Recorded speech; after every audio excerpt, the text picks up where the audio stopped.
Hello all, ఈరోజైతే నేను మీకు quick and easy and healthy breakfast recipe అయితే చేసి చూపించేస్తాను. అదేనండి over night oats recipe.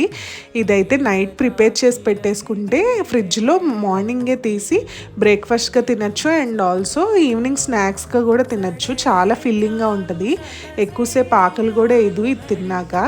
So first అయితే మనం గ్లాస్లో ఓట్స్ ఇంకా చియా సీడ్స్ తీసుకోవాలి. తర్వాత మనకి నచ్చిన ఫ్రూట్స్ మనం ఏవైతే ఇష్టపడతామో అవి ఫ్రూట్స్ కట్ చేసుకొని చిన్న చిన్న పీసెస్గా వేసుకోవాలన్నమాట. అవి వేసేసుకున్నాక డ్రై ఫ్రూట్స్ కానీ సీడ్స్ కానీ అంటే లైక్ సన్ఫ్లవర్ సీడ్స్ కానీ పంకిన్ సీడ్స్ కానీ ఏమన్నా వేసుకోవచ్చు.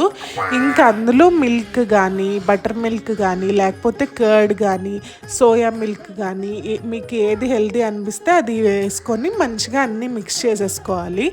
సో ఇవి 7 డేస్కి సరిపడా కూడా మనం ప్రిపేర్ చేసుకొని